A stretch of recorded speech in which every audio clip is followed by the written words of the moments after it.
of that process. Richard Wolff, I want to thank you for being with us, Professor of Economics Emeritus, University of Massachusetts Amherst, visiting professor,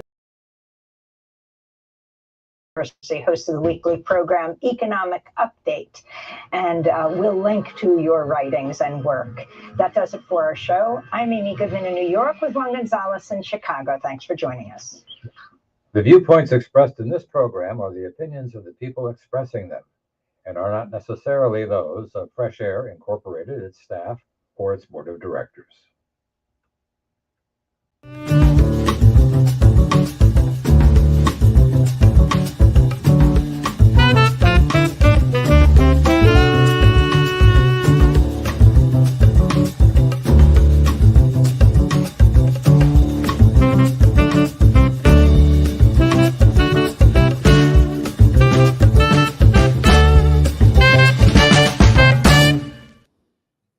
I'm Al McFarlane. Welcome to The Conversation with Al McFarlane. I'm glad to be here and glad to have you along today as well. And today we want to focus on a very special project coming online in a few days. This is Black History Month. We're on the eve of Black History Month today, Tuesday, January 31st, a day out, an eve out from Black History Month.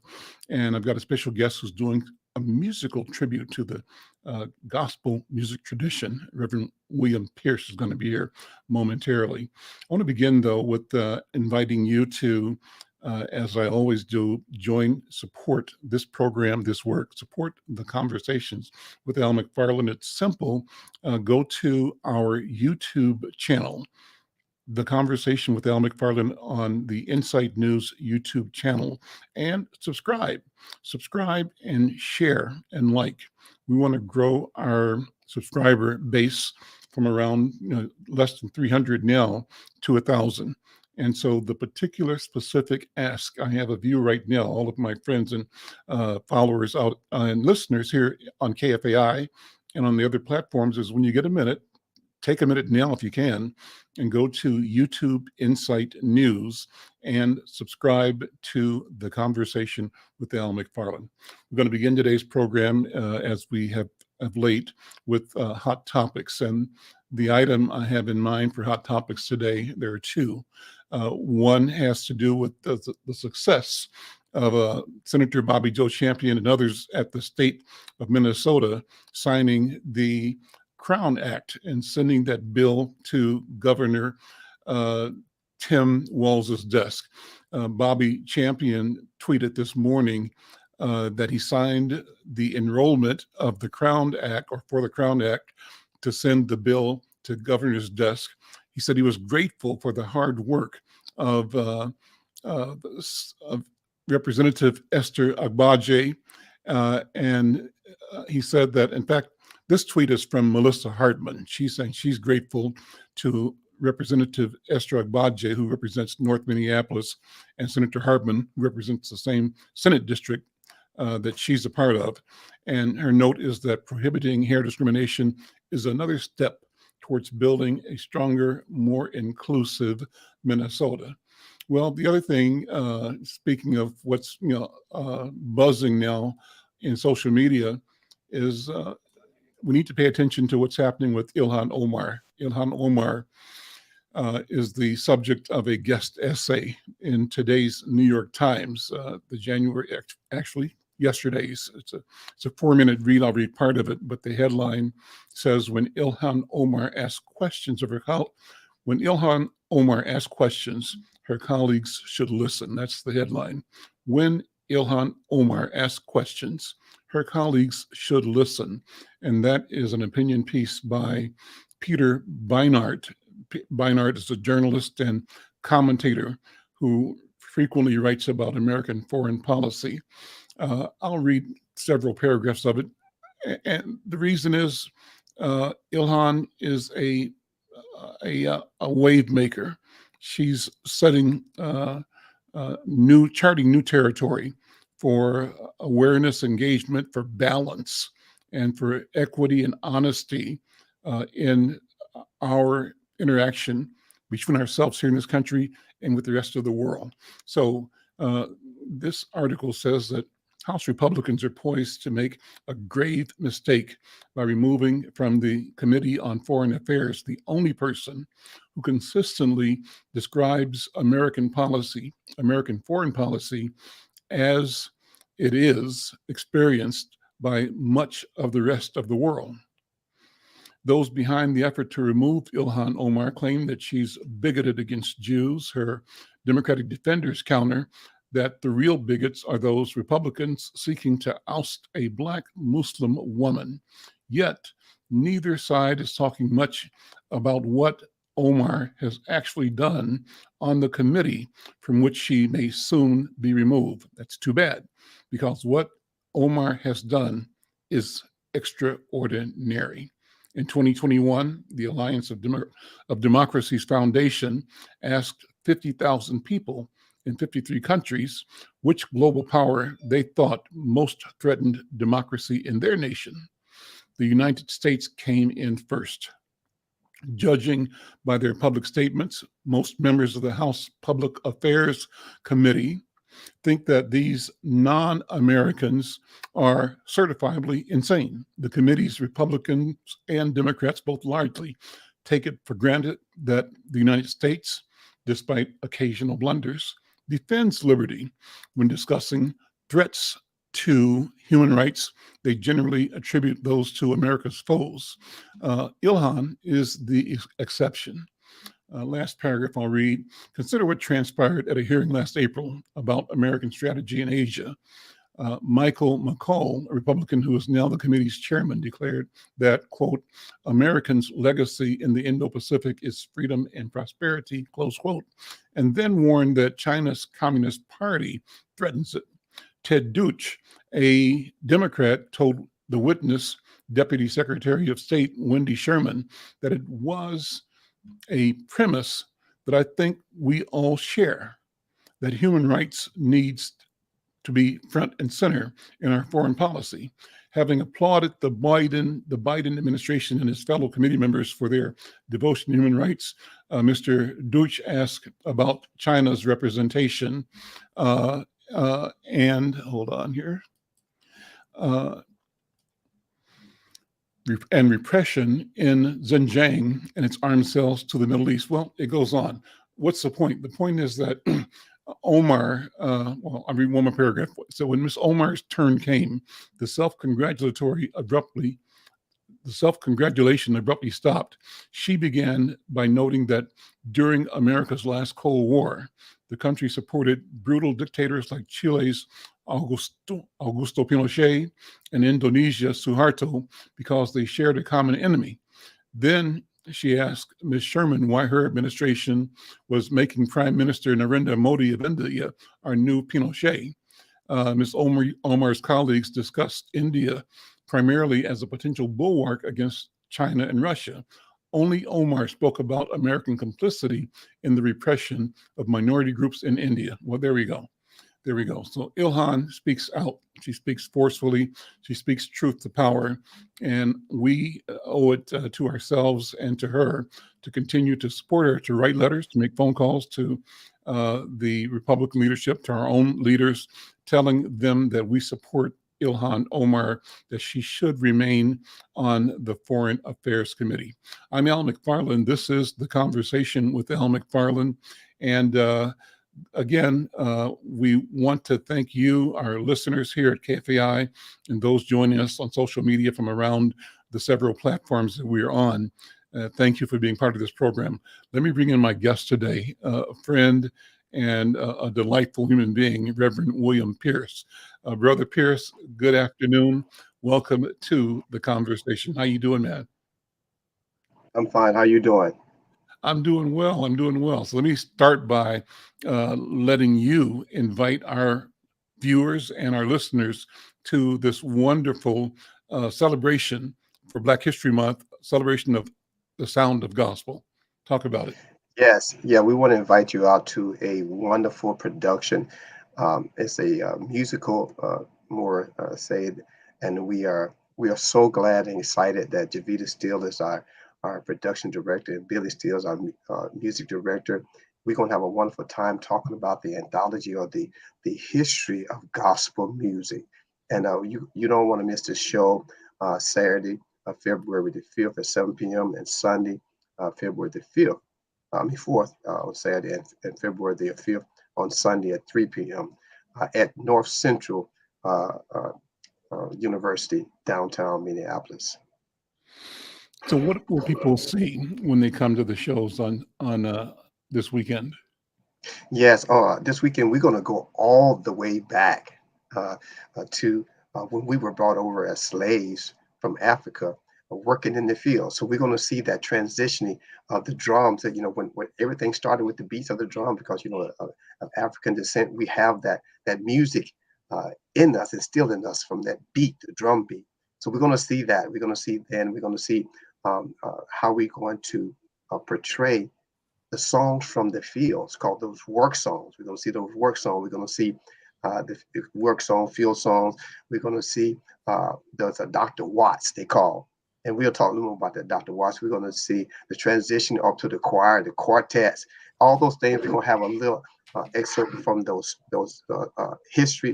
historical moments about gospel music and how we got music today. How do we arrive to the music we hear today, all going all the way back to the field and the slaves when they were in the fields as slaves. I'm Al McFarlane. This is The Conversation with Al McFarlane. My guest is Reverend William Pierce. He's producing the Sound of Gospel, a musical, takes place this weekend. And over the course of the next few minutes, we're going to remind you again and again, because we want you to come out on February 4th and 5th. Is that correct, Bill? 4th and 5th? 4th and 5th. To enjoy the program downtown Minneapolis at North Central University. And we'll keep reminding you of that. We think it's important. I think we've got a clip that we can share. And for the radio audience, you can hear this. It's wonderful. But for those who are watching online, you can see it as well. Radio people, simply use your powerful mind's eye and visualize Yes. what we're enjoying visually. Let's play that clip and then we'll come back and talk more about it.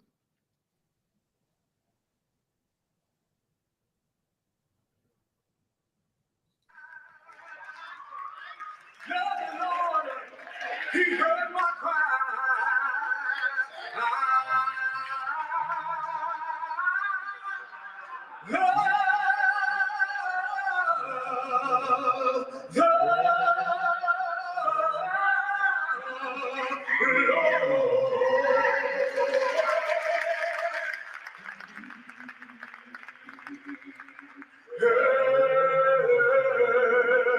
My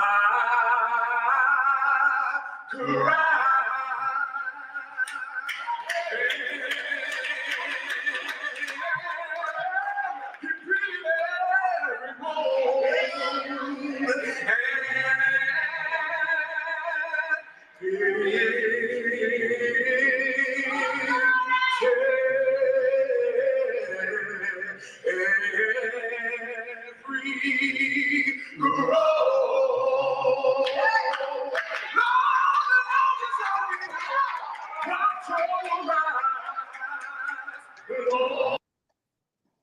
Wow. Well, you can't get enough of a good gospel music, but I want you and I, Reverend Pierce, to kind of dissect or go into what we just heard. Who was it, first of all? What was it called? And how do you describe that element of the gospel music? And it's not just music. It is music, but it's bigger than that from my point of view. Let's talk about that. Who was that? Yeah, artist's name is Jermaine. He's actually singing one of the quartet groups here in the Twin City. And what we just heard was, as I mentioned earlier, it's called a Dr. Watts hymn. A lot of people don't understand that the Dr. Watts come from an individual named Dr. Watts, but he was white. Watt is W-A-T-T? Yeah, white. Dr. Watts, W-A-T-T-S, Watts. Okay. Yeah, Dr. Watts. And he actually he's like the father of the hymns, the hymn books that we actually sing from. Mm-hmm. However, what we did as African American slaves, we took those hymns, and not only from his hymnals, but we took those hymns from those books, and we started singing what they called lining. So someone would sing the song, start the song out, and if someone else would come back and repeat what they just said, a song. So that's called Dr. Watts. That's where we get those Dr. Watts from. And each church sung them differently, Hmm. but it's from the South, and that's where it originated from. And the practice is called lining. Lining. So what does that Yes. mean? I mean, go into that some more. So for instance, like if I say, I heard the Lord, he heard my cry. So I lined it out. I kind of lined that out. So you will repeat that, Hmm. but in a different way. The harmonious, it was like you would have these pitches go up and down, and it's like it was indicating the pain or the joy, and it was so many emotional in these songs, combined in these songs, that it kind of moved people. Hmm. So right now, that was songs during a devotional time, during church service. And some of the older churches to hold on to tradition, that you hear those songs sung during those devotional time of the church service, which begin the service. So you begin the service, it kind of ushers you into the service of worship time. Yeah.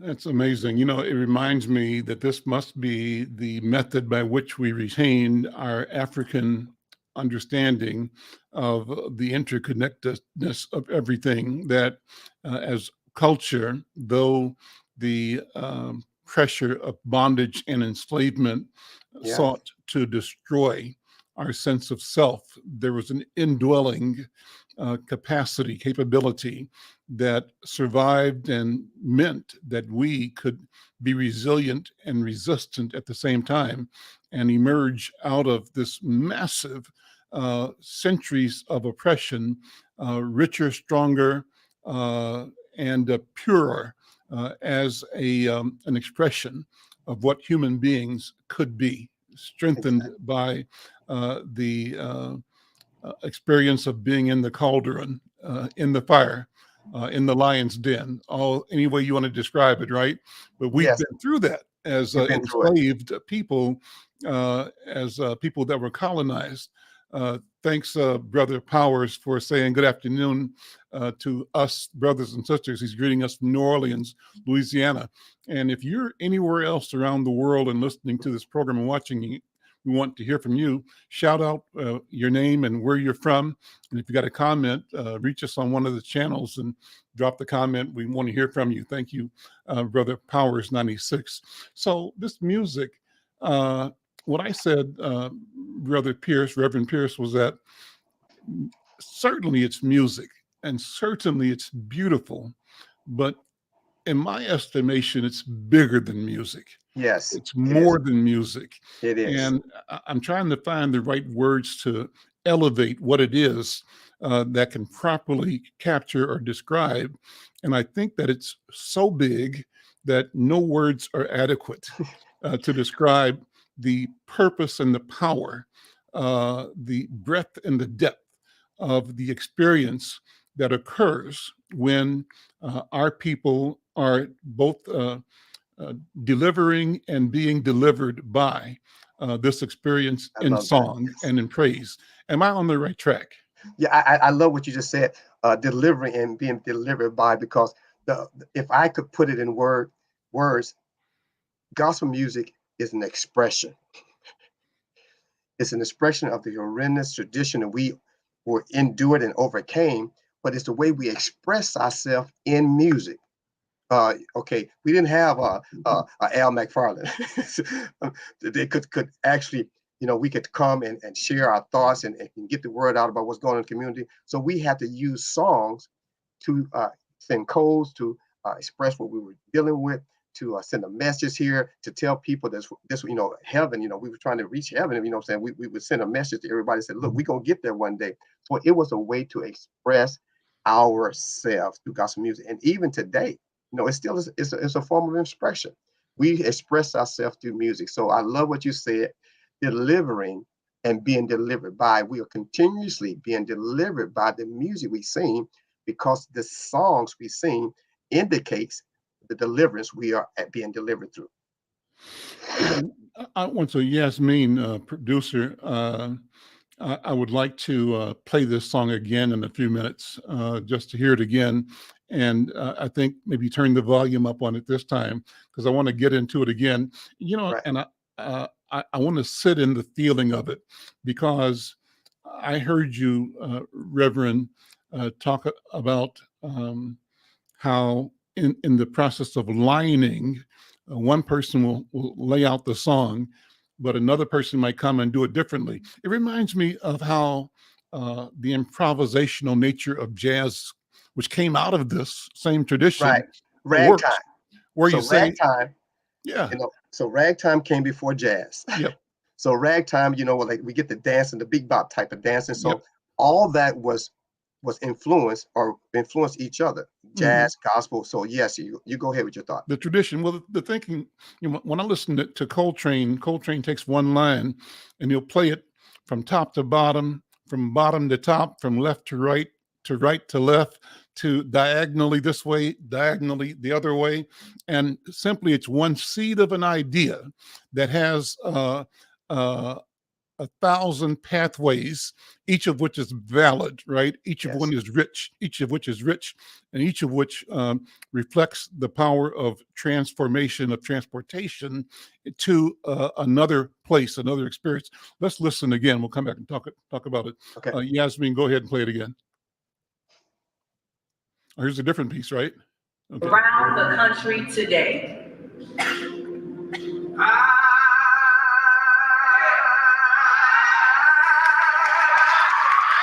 The Lord, He heard my cry.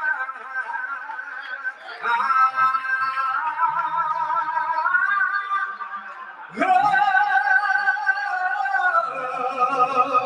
the heard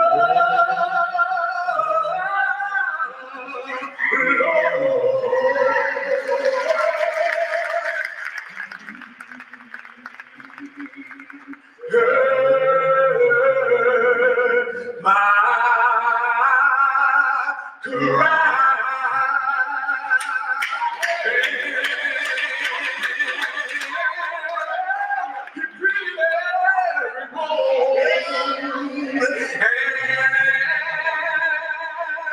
He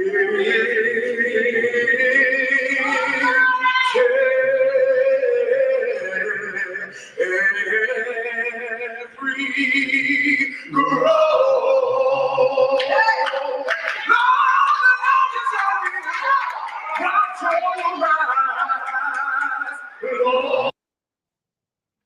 I'm Yeah. Al McFarlane. You're listening to The Conversation with Al McFarlane. My guest, the Reverend William Pierce. He's producing a show that you don't want to miss. It's happening this weekend, February 4th and 5th at North Central University in downtown Minneapolis. The show is all about gospel music. Reverend Pierce, let's go over that piece we just heard again. We heard it once at the opening, but I asked to play it again because I wanted to sit in it for a minute to experience and to feel the energy and the power. And that's exactly what it delivered again. So Yes. talk more about that, just that particular. So when that's happening, here's what my experience has been. And it's in gospel, but in a lot of music, maybe it's in all music, as the artists are able to hone in on the central idea, the feeling, the thought, they experience a transformation. And at one level, they are witnessing something happen just as it's happening through them. And we call it the Holy Ghost or the Holy Spirit or the Spirit. Talk about that. So and you talk about transforming. Gospel music, I believe, is so transforming. So here it is. As we sat and listened to that, we actually became a part of the song. And not only the song, but the experience the individual was experiencing when they sung the song. So you have a group of people. So the deacon, most likely the deacon would line that out, and the whole church would repeat that. So whatever the deacon was going through, and let's think about this. Whatever the deacon was experiencing throughout the week, whatever hardship, whatever pain, whatever suffering, whatever challenging, now the congregation can feel that through the song and the words that he's expressing. What I'm saying? I love the Lord. He heard my cry. Okay. And so now the church is singing, not only singing it and only experiencing what the deacon just experienced, but they also expressing their experience in the way they sing the song. You know what I'm saying? I love the Lord heard my cry and pitied every groan. As long as I live and trouble rise, I hasten to his throne. It's poetry and song. So we are actually able to connect with each other's experiences and express our own experiences while experiencing the other person's experiences. It's transforming. So go ahead. Yes. It's amazing. It's amazing. Let's remind people again of the event and what they need to do to connect and be a part of it this weekend. Yeah, so the sound of gospel, when we say the sound of gospel, the gospel music has many different sounds. It's going to be Saturday, February the 4th, and Sunday as at 7 o'clock. And then Sunday, February the 5th at 3 p.m. at North Central University. If you know, for more information, you can call 952-567-3986. You don't want to miss this show. It's not only going to be transforming education, it's going to be inspiring and uplifting.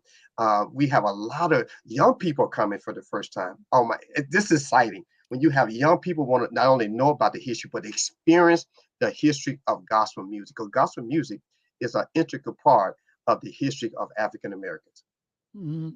What's your own story, Reverend Pierce? How have you come to the ministry? Where are you from? And I'm originally from Mississippi. Of course, that's where I mean, gospel music in Mississippi is like the central, it's the foundation, if you will, of gospel music around the southern states. So I'm originally from Mississippi. I moved here what in town? What town are you from? a place called Salis, Mississippi.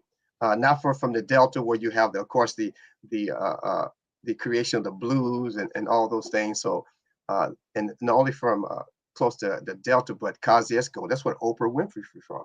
About 10 miles from Kosciuszko. Yeah, So I came to Minnesota in I have '86. relatives there. Just an aside, my wife's family is from Crystal Springs, Mississippi, Crystal which Springs. is just south of Jackson, about 20 minutes or so on Highway 55. I don't know if you know the area, but Oh that's yes, I my mean actually 45 minutes. I live about 15 minutes from Highway 55.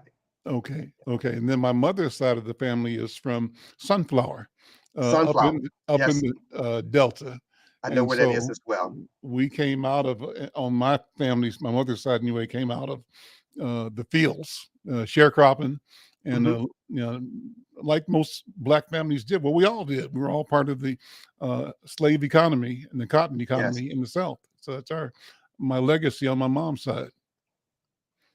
Yeah. So my dad was a singer. Uh, And my grandmother, the whole family, his mother, his aunts, they all sang. So mhm. it was about six girls and one boy. But the at that time, my dad's uncle didn't sing, but all of them sang around Mississippi, and they were all known. The Pierce family, and my dad was a phenomenal singer. I didn't get that gene, so I can sing, but not as well as my dad.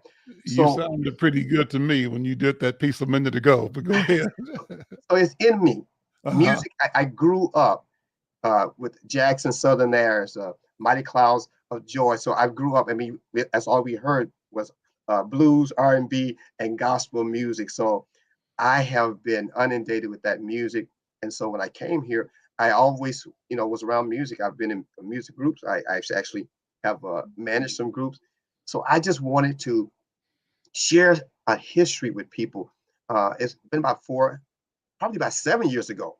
I wrote this piece Mhm. because I felt that we as a people need to understand where did this music come from. We cannot cover all the historical aspect of this music in this time frame, but we can give you a glimpse of what this music. We're going to cover all genre of gospel music, the urban gospel, traditional gospel. So we're going to touch on all the quartets, choirs, all those things derived from slaves. And so I felt I had an urge, I had a desire, a burning desire to share what God had placed in me and written form and on stage in a way that people can receive it, accept it, and be inspired by it. So that's where all this came from. But it originated and started from being a part of this music growing up in Mississippi.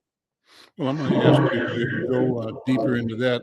I'd love to hear, how you describe your grandfather and the relatives that you knew as a young person growing up who were in the music.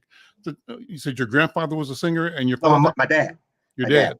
Tell, Yeah. tell, tell me about him, about your dad. What's his name And Floyd Pierce. how did he become a singer? And what did that mean to be a singer? And what did he do for a living? I mean, were they one Right. and the same, or did he No, work no, it and was not. sing? Actually, my dad was a farmer, and Uh-huh. he was not a singer majority of life.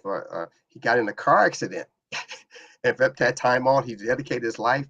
And I think my sister, I'm dating myself. My sister's 1 year older than me, so my sister was a baby at that time. So it was 50 some years ago.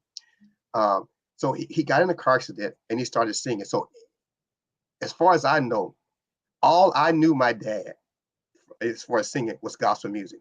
Mhm. Riding in the car, he was singing. And when I say phenomenal singer, he was a phenomenal singer. He had so much passion behind Mhm. his singing. So he Mhm. was all type of requests in Mississippi. Everywhere we went, Floyd Pierce come and sing. When I go to Mississippi now, they want me to sing, but I can't sing like him. So I grew up around that. And my grandmother, my aunts. So we went to different churches. Mississippi's not like it up north where you go to the same church every Sunday. So Mhm. every Sunday you went to a different church. So let me give you an example. My aunts, she would sing "Precious Lord," and Mhm. so they would sing it the slow version. So then she would come out, oh, talking about praising grace, amazing grace, how sweet. So that like she would just break out in that. Mhm. And my grandmother has a song that I love to hear her sing, and it was like, "Get right, church, let's go home. Get right, church, and let's go home. Get right, church, and let's go home." So she sang that. Mhm. And her favorite verse was back, train, and get your load. So I grew up around this music. And Mhm. so it inspired me and encouraged me. So when I go through trials, when I'm faced with certain challenges in my life, those songs that I heard growing up encouraged me, Mhm. empowered me to continue on, because that's the same thing it did for my father, the same thing it did for my grandmother and their grandmother, mothers and stuff, before them. I'm Al McFarlane. You're listening to The Conversation with Al McFarlane. My guest is the Reverend William Pierce, and he's producing and presenting this year's version of his production, The Sound of Gospel. It's a phenomenal concert being presented Saturday and Sunday, February 4th and 5th at North Central University in downtown Minneapolis. You don't want to miss it. We're going to give you information as to where you can connect and get tickets before the show is over. But take notes or get your pencil ready to find out and how to show up and be there and to get the blessing, to get the experience, the benefit, the gift that this music, that this expression provides all who are touched by it. And let's talk about that. So what happens when people in audiences, with your audiences for this production in particular, but use that as a method to discuss the relationship, and you mentioned it earlier, but the relationship between the musician, the song, and the audiences present. I'll say start with that, but I think you and I probably both grew up listening to the radio Yes. and hearing this gospel music on the radio, and we have an idea of the power of the music even over the air. That's what I think. You Right. tell me what you think.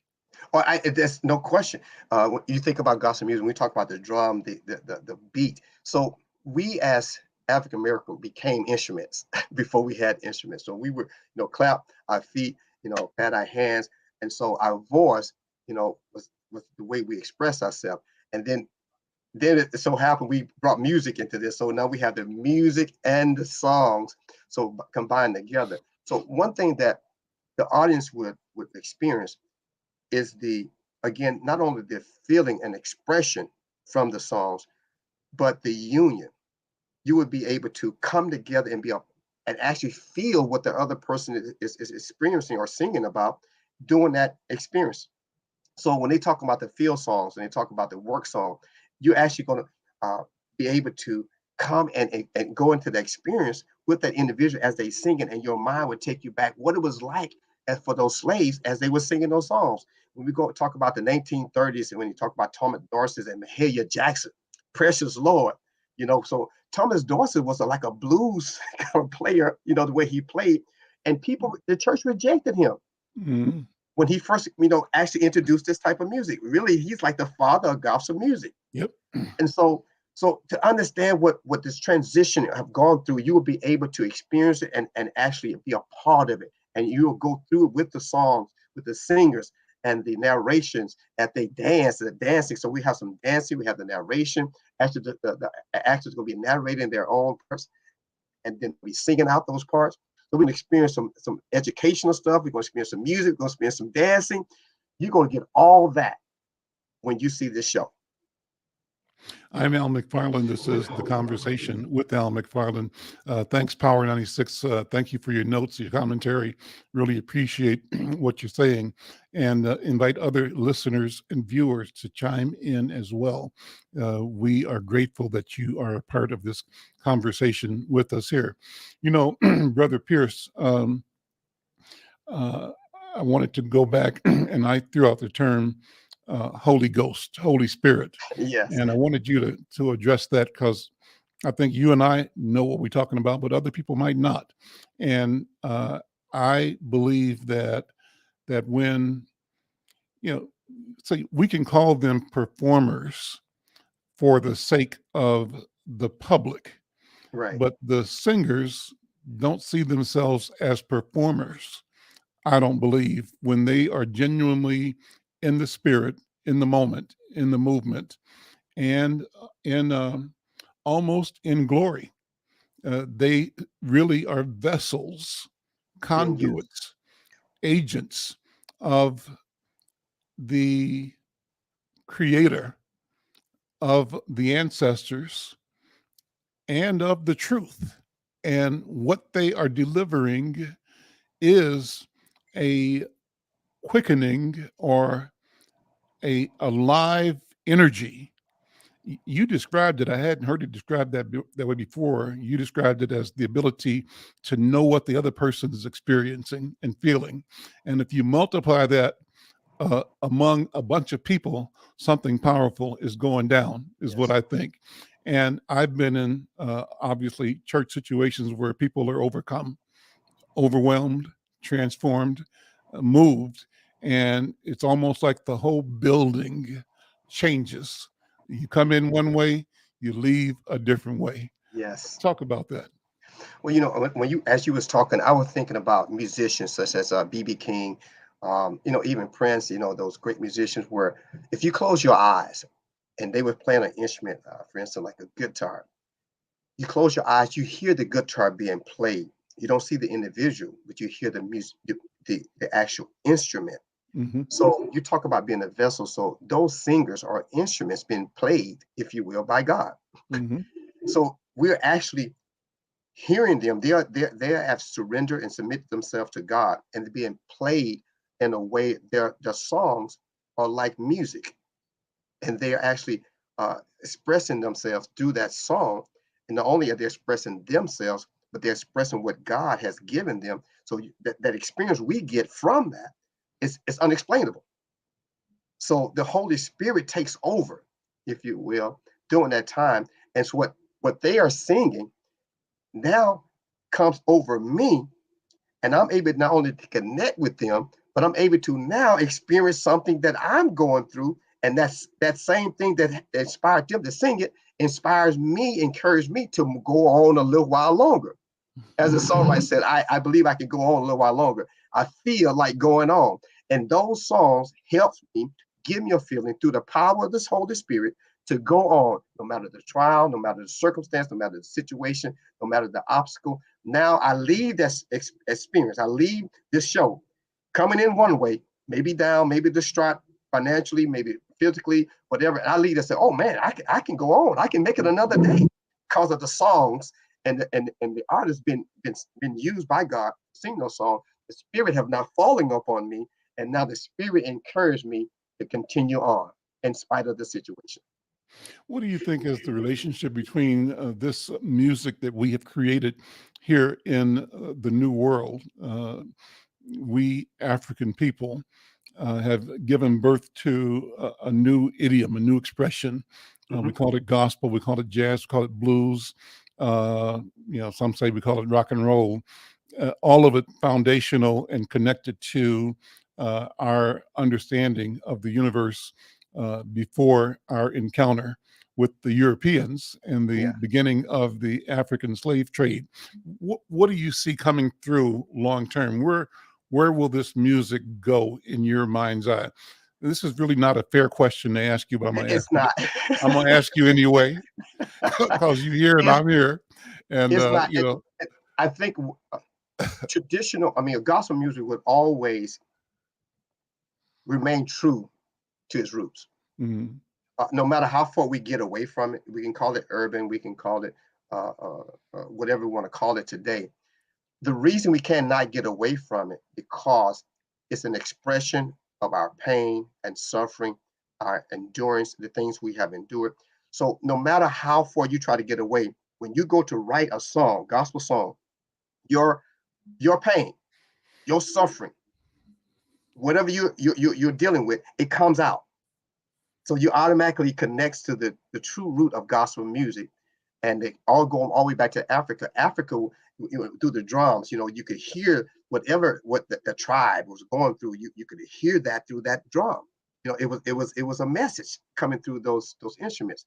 So as long as we are still African Americans, gospel music will remain true to its roots. So that's the best way I can answer. Yes, it's an Well, unfair question, but it will that remain true. answers the question, because what's happening, you know this too, is gospel music, like hip hop music, is experiencing a growth all over the planet. Every now Yes, and then, brother, I turn on YouTube and I'll see a Tokyo gospel choir. So this group from Tokyo once, and apparently some brothers that might have been in the military, that might have been soldiers stationed there, that love music and introduced people there to gospel music or radio, or I'm not sure how they got to it, but the music has taken hold in Japan, taken hold in China and different parts of Asia.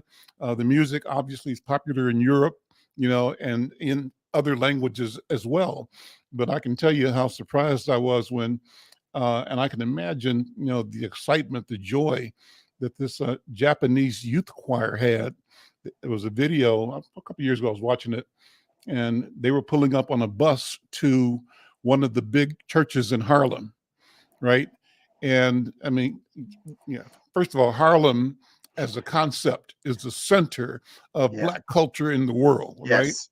And so can you Renaissance. imagine 40, 50, 100 Japanese, maybe, 15 to 20-year-olds, or it could have been some adults and some young adults, but going into a Black church in Harlem to sing the gospel, that must have been frightening, because it's like, to not maybe know the language, but have learned the language, and then to get into a church where the gospel originates, where it's organic, right? Where it's part of the breathing of the walls and of the seats and of the floor and all the things that make that building, all the people in it.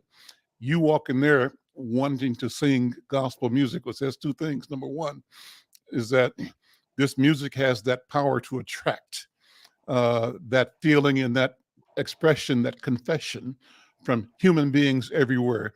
But it Yes, also says that it will give you the courage, to to go. go places you never imagined yourself, and to present yourself, to seek to demonstrate that you are worthy, right? And that's what that had to be for them to say, I'm here. I don't know English. I'm not African American, but I'm here professing Yes. this truth that I feel in my soul in this music. That's happening all around the world. Am I correct? You said actually you just sung a song. The way you just expressed the expression I feel in my soul, that's gospel music. And you're right, gospel music has had a huge impact on the world. And so when people sing gospel music, when people hear gospel music again, they are reliving what we experienced as African American. And I said again, said it before, and I said again that as long as we are African American, as long as we continue to suffer in this country, as long as we continue to suffer in this world, there will always be gospel music, and we'll always be impacting people because people are learning, continues to learn about the condition or previous condition of African American, even as slave. So when we look at this music, I just can't help but to get excited about the opportunity. And I think about what you're doing. And I appreciate what you do, Al. I appreciate Insight News. It's a medium, it's an avenue that we can express, we can talk about issues. So gospel music is a way that we can express and talk about suffering, talk about things in the world. I mean, civil rights. Let's just pick that era. Civil rights. Gospel music helped us get through that time. Yep. Gospel, the word gospel comes from the first 4 books of the Bible. Gospel, the message. So the word gospel comes from the word message. So all we doing by singing gospel music is delivering a message. Like you deliver a message through the medium you have. Gospel music is the way to deliver a message. Of course, back in the day in slavery, we had to deliver a message in secret. Now we don't have to be secretive anymore. We can tell people not only about what we are suffering, going through, but also about the word of God, Christ Jesus. And that's the gospel. Let me push you a little bit, brother, Reverend Pierce. So, because you're using the language of expressing the suffering and the pain. And so my question is, and I know you've got an answer for this, is beyond the pain and beyond the suffering, where does this medium take us? What comes to my mind automatically is the word joy. I'm gonna leave it there. Yes, that's the same thing, joy. Take it from there. So even if you think about the song we sang, I got shoes, way back in the day. You got shoes. All God's children got shoes.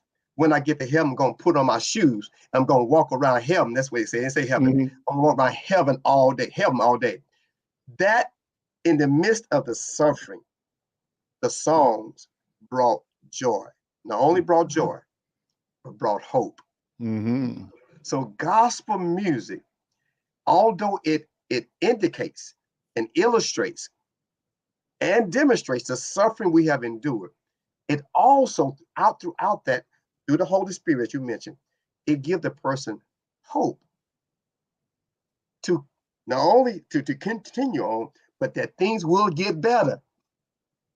You think about the civil rights. I ain't gonna let nobody turn me around. That's hope. No matter what you do to me, you can't stop me. That's a song I grew up on. I'm on my way to the kingdom land. Nothing you can say to change my mind, nothing you can do to turn me around. I'm on my way to the kingdom land. There's hope in that. Joy, because the joy comes from the hope. If I got hope, I got joy. And see, joy, even though that's things that happen on the inside. It's not required about what's happening around me, but joy is something on the inside. Because it's on the inside, I express it on the outside, and now I'm singing gospel music. I'm Al McFarlane. This is The Conversation with Al McFarlane, my guest, the Reverend William Pierce, producing a show that you don't want to miss. It's happening this weekend, Saturday and Sunday at North Central University in downtown Minneapolis. And it's a show that's all about the gospel. It's the sound of gospel, a history, a walk through gospel's beginnings to present, an exploration of all the idioms, all the forms, all the variations, the mitigations, or not mitigations, but the evolutions of the experience and how it was expressed in different places. So, Reverend Pierce, take us through in a couple of minutes, maybe 4 or 5 of your favorite songs. What songs, you've mentioned them, but maybe either sing them or a verse of them, or talk about half a dozen pieces that have been anthems in your life, even earlier or today. Wow, that's difficult. It's been so many songs that inspired me. A song that my dad sang is "When the Gates Swing Open, I'll Walk In." That song means so much, not only because my dad sang that song, and of course, I think Sam Cooke's on that song as well. That song resonates so much because I think about my dad's now deceased and gone on to be with God.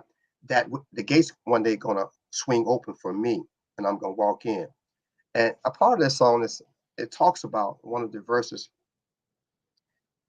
There are people who, your friends, are few, and talks about how God lifts you up. And then my dad sang another song that when Jesus, when you press me down, Jesus picks me up.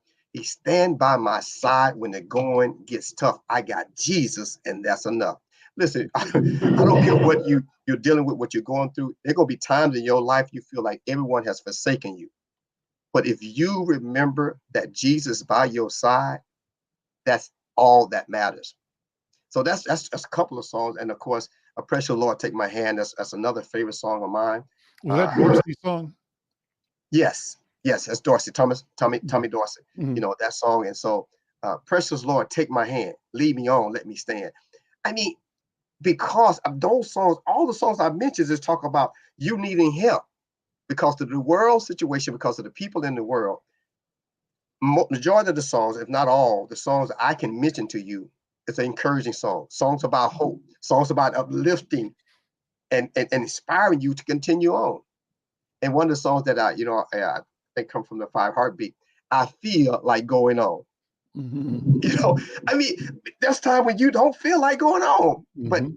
I feel like going on. And so I love that. I love those songs. The songs that my grandmother sang. I mentioned some of those songs. You know, uh, "Get Right Church," "Let's Go Home." Uh, talk about "Amazing Grace." Of course, you know that the writer of that song was a owner of a slave ship. Of course, we know that. But "Amazing Grace," how sweet the sound to save a wretch like me. So there's so many songs, and I can, when I preach, when I teach, songs come out. When I'm writing a play, songs come out because the songs fit the moment. Mm. The songs fit the mood. You know, I of course I love the Dr. Watts. You know, I love "The Lord He Heard My Cry." You know, "There's a Man by the River Giving Sight to the Blind." You know, it's talking about Jesus. These are like poetry talking about who Jesus is. And there's so many songs that I've heard and tried to emulate. My dad sang another song said that "I'm sending up my timber." This song here, so it's, when I say timber, people don't know what that means. That means I'm sending my work. I'm Mhm. sending up my timber every day. In other words, what he's saying is that the life I live, I'm sending up timber to God to build a mansion for me. Mhm. You know, and that song there, with the way my dad sing it, if you could hear him sing that song, there's a dream that I dream of a heavenly home that one day I'm going soon, one day. So that song itself let me know that no matter what I deal with down here, that this life is not the end. That's I have to keep moving. I have to keep going. I have to keep doing good work. I have to keep loving. I have to keep, doing these shows so that I can keep, inspiring people because God gonna say, "What did you do for me when I get to heaven?" I'm saying, I sent them my timber. Where's my mansion? I want to get to my mansion right now. So those are some of the songs. I can list so many songs because there's so many songs that inspired me, not only growing up as a young boy, but even to this day. Some of the Tommy Dorsey songs, some of like I said, the Jackson Southern Airs, the Pilgrim Jubilees, the Mighty Clouds of Joy. All those songs I grew up on, the quartet songs. Mhm. I who are the leading voices in the music today that you could name? New people. You mentioned earlier that young people are flocking back to the music because there Right. was this thought that church itself and the gospel and everything associated with it was of decreasing importance to young people. But what you said, and what I think is true, is that everything is ebb and flow. And where we are now is at a point where young people are finding a need to connect, to be with each other in a space that is uplifting, that's positive, that's action oriented, that allows them to be young, but also to be focused on work and focused on joy and focused on being responsible and to not have to be captured by and controlled by images and stories and narratives that depict them as defective and deficient, that they are finding ways uh, to reflect and reveal and walk in their own glory, their own truth, and their own potential and their power. Does that make sense to you? yes, yes. And we have a new group of gospel artists, if you will, that's kind of taking over the scene. We have some of the older artists, they transition out, or they are moving on, or are dying out. So we have I think it's Alexis, it's Spite is her name, Jacqueline Carr, Jonathan McReynolds, people like is that I think Denitra Moore. Those are like the voices of gospel music now. And we talk about the urban gospel is more. Some of those people stay true to the roots. They still singing those old songs. But think about it. I don't care what song they sing, but they come to a lot of those individuals I brought to Minnesota, or had on tour somewhere. I don't care how non-traditional their gospel music is, or how urban the music is, or how hip hop it is. They're gonna sing a song or two or three of that traditional gospel music. You gotta go back to the roots. You have to. And so, yeah, it's amazing that no matter how far we get away from it, we still have to go back to those roots. Where do people find you regularly, Reverend Pierce? Beyond the concert, how do they connect with you and follow your work and participate? SecondChanceOutreach.org is my website. Second Chance, that's 2ND, SecondChanceOutreach.org is my website. My email address is same thing, secondchanceoutreach2012@gmail.com. That's 2ND, secondchanceoutreach2012@gmail.com. Or my personal phone number, 952-567-3986, 952-567-3986. And talk about Second Chance Outreach. What's the vision? Oh my God. What's the vision and what's the mission? We got about 4 minutes. Second Chance. Second Chance Outreach. Community organization was established in 2012. Of course, it was birthed out of Second Chance Productions, was a for-profit. The Second Chance Outreach is a non-for-profit organization. And I'm glad you asked the question, because our perspective or desire is to create an avenue not only to provide entertainment, okay, but our primary focus to create opportunities to educate, inspire, encourage, and motivate our surrounding communities. Even during this event, we're not just talking about Black history. We're talking about Black people. What can we do? And that's our primary goal, to bridge that financial and educational gap, or healthcare gap, if you will. We have an issue financially, economically in our community, and our healthcare. So we want to have sponsors there. We want to have individuals talk about all our issues as African American people. If it's diabetes, if it's heart disease, if it's cancer, we want to have some information there. Our primary focus this time is going to be on colon cancer. My mother passed of colon cancer last year. So we're going to have information there about colon cancer. What can you do? Preventive maintenance. And also we help individuals. We help you with your resume. We help you find jobs in the healthcare field and the banking system. We want not only talk about these issues, we want to bring something tangible and help people. We're out of time. This has been a great conversation. Reverend William Pierce, The Sound of Gospel, this Friday and Saturday. Check it out. I'm Al McFarlane. This is The Conversation. We'll see you next time.